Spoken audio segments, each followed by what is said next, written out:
Hi everyone, I'm Jessica, and today we are going to be doing Himalayan salt lamps for our team craft. Thank you so much for joining me.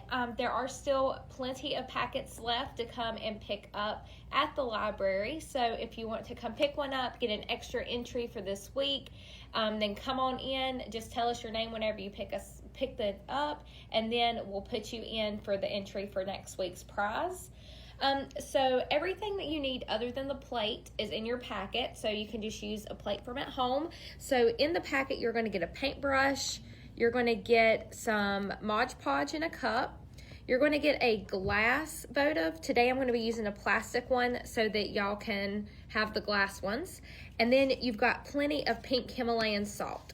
So we just kind of pour the salt on the plate. That's your first step.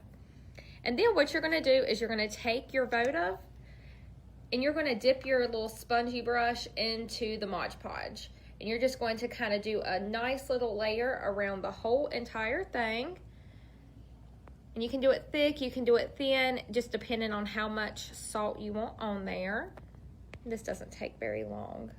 The easiest thing so that it doesn't get on your fingers though is to kind of put your fingers in like this and then turn it.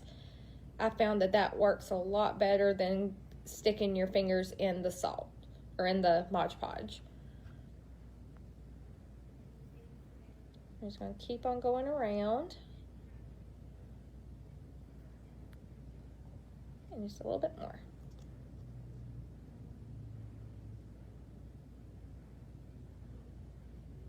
All right, so once you get your first coat of Mod Podge on, which I've already got some on my finger, it's very sticky, you're going to take your pink Himalayan salt and you're just going to kind of roll your votive like this. So make sure that you kind of get it all the way around. And you can put as much on there as you want to. But I just kind of roll it around like a few times just to make sure that it picks up all of the salt.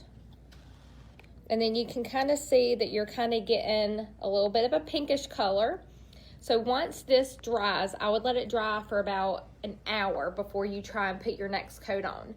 But once it dries, then you're going to take your Mod Podge again and you're going to go around it once again with like just very quick brushes, because if you sit there and you do it very long, then some of the salt might rub off. So you're going to do that again. If you want to dip it again, you can absolutely do that, especially if you want like kind of a thicker, like this is a little thick. So I did 2 coats of the salt, and then I put another coat of Mod Podge on top of it to kind of seal it all in so the salt doesn't kind of fly everywhere. And then also in your packet, I also included a little fake candle. So like you can kind of see it coming through right here.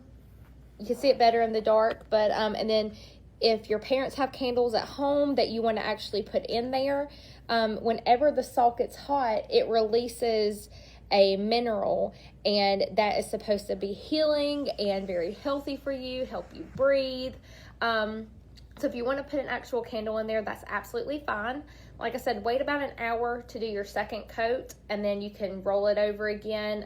If you have other things like more votives at home, you can always just keep on doing this. It's a super easy craft, but it's also very pretty. So I hope that y'all enjoyed doing this craft with me today. If you want to do it and then post your pictures below, that would be fantastic. I want to see how creative you guys are.